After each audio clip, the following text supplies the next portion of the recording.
Catherine Howard, a name not as famous as Anne Boleyn or Catherine of Aragon. Yet her story, filled with romance, secrets, and bloodshed, has become one of the most haunting tales of the Tudor age. She was the young rose who captured the heart of an aging king, but wilted beneath the executioner's blade. Catherine was born around 1523 into the powerful Howard family, one of the most influential noble families in England. Her father, Lord Edmund Howard, was of noble blood but lived in constant financial struggle. Because of this, young Catherine was sent to live in the household of her grandmother, Agnes Tilney, Duchess of Norfolk. Life there was far from strict. Surrounded by other young people, Catherine grew up in an atmosphere of music, laughter, and freedom. But that freedom also led her down dangerous paths. As a teenager, she entered relationships with her music tutor, Henry Manox, and later with Frances Dereham. These early affairs, though hidden at the time, would return years later to seal her tragic fate. In 1540, Catherine was placed in the court as a lady-in-waiting to Queen Anne of Cleves, Henry VIII's fourth wife. But Henry's marriage to Anne was a disaster. He found her unattractive, their union loveless, and the entire marriage humiliating. And then, he met Catherine.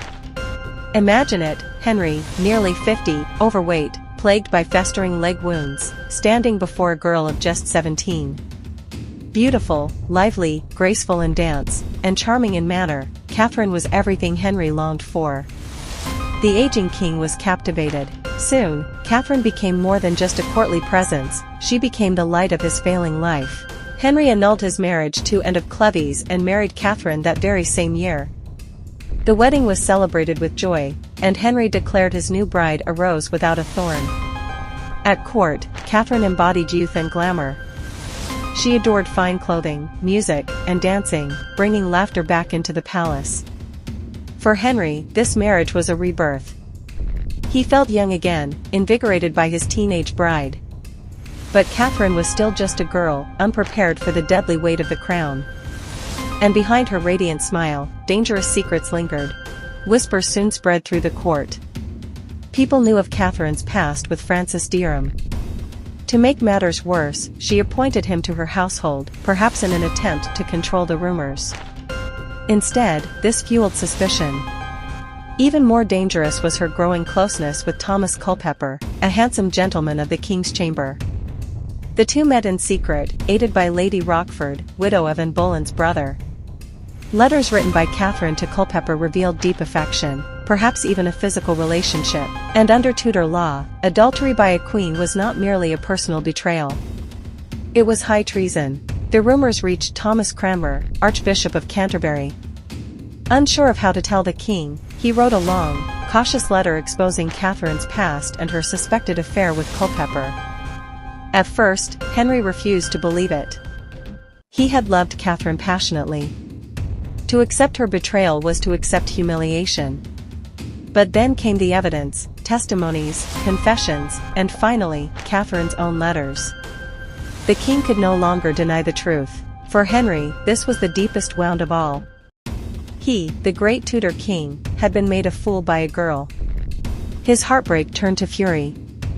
Frances Dereham was condemned to a brutal death, hanged, drawn, and quartered. Thomas Culpeper was granted the mercy of a swift beheading. And Catherine, the young queen, was left to face her own fate. Catherine was imprisoned in the Tower of London. Barely out of her teenage years, she was terrified. It is said that on the night before her death, she asked for the block upon which her head would lie.